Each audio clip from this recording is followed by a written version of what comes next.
Never seen such a sick robber. He came into a convenience store to rob it, but only gave the clerk 5 seconds. 1, 2, 3, 4, 5. Suddenly a blind man walked in out of nowhere. The robber immediately knocked him down, and the clerk just wanted to take the opportunity to fight back with his gun, but the robber shot him down first. The blind man lying on the floor kept begging for mercy, but it did not soften his hand at all. Then, after loading away all the money, the robbers began to wreak havoc in the store with impunity. They hit him wherever he looked. This shows that he wasn't just after money. Killing and vandalizing would satisfy his sick mind. After walking out of the convenience store, he set his sights onto more men who had just come out of the bank. Before the two men could react, 2 silenced guns were pressed against the back of their heads. After several consecutive crimes, he used the money he robbed to buy a modified car on the black market. This car is not only wrapped in steel plates all over, even the tires are bulletproof. There are also special holes in the side of the car for the people inside to fire externally. And the purpose of his going through all this trouble turned out to be to rob a bank vault with his accomplices. But because they were short-handed, the 3 robbers called in to more drivers. Jake and Biscuit are both fresh out of prison, and they plan to make a buck and start living the good life. The robbery quintet then drove to the bank. Jake and Biscuit were in charge of the outside reception. The 3 robbers waltzed into the bank with machine guns. Keep your hands raised. Cooperate. If you make any sudden moves, you will be executed. With pre-recorded sounds, they easily took control of the bank. Then, they threw out a bundle of rope and asked Lisa to tie everyone up. Then, they continued to play their recording and demanded the bank president to bring out the gold nuggets within 3 minutes. Otherwise, for every additional minute of delay, 1 more hostage would die outside. However, just as Lisa has just tied up the man, she realizes that the other man is planning to call the police through his computer. But just at the moment when she is about to press the send button, the robber realizes it in time, and Lisa is badly injured as a result. Meanwhile, outside the bank, police officers David and his partner calmly watch it all, but they don't make a move. Instead, they carry out a blackmail operation by kiping. When the robbers manage to get their hands on the gold nuggets, David and his partner sneak up on them. Faced with the indiscriminate killing that just happened at the bank, Jake and Biscuit felt very upset.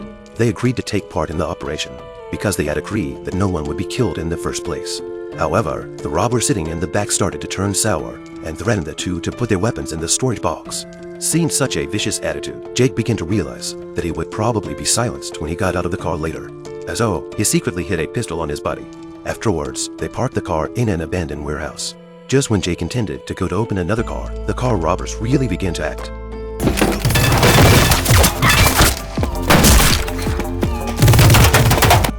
Fortunately, Jake reacted in time, which dodged a bullet. The 2 policemen put on masks and rammed over the car of the robbers who robbed the bank. However, they backed up to 10 meters away and set up their sniper rifles. As soon as the robbers came out, they would be shot. But half an hour had passed and the robbers hadn't come out yet. However, there were several consecutive gunshots from inside the robber's car. Then, a female hostage suddenly climbed out of the car. But in the next second, the female hostage pulled out a pistol and fired 2 shots at her partner. After seeing his partner shot dead, the angry David, without saying a word, drove directly out the other side of the garage door to escape.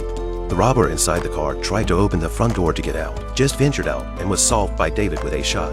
Immediately afterward, David threw a tear gas canister at the car. The robbers inside couldn't take it and yelled for surrender. All right, come on out with your hands up. Purchase your tracks. I need men. After David finished off the 3 robbers, Jake, who was hiding in the dark, made a move to catch a cicada, with a mantis and a yellow bird at the back. However, just when Jake was close to David, he was muffled by David with his bulletproof vest.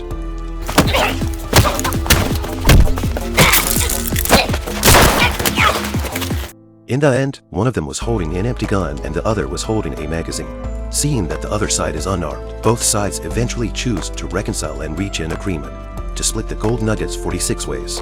Then the 2 men will bury their own companions separately, clean up all the evidence at the scene.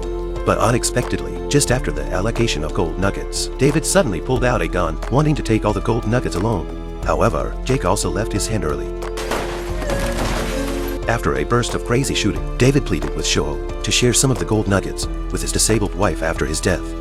A few months later, David's wife receives the gold nuggets by courier, and Jake lives a carefree life as a rich man.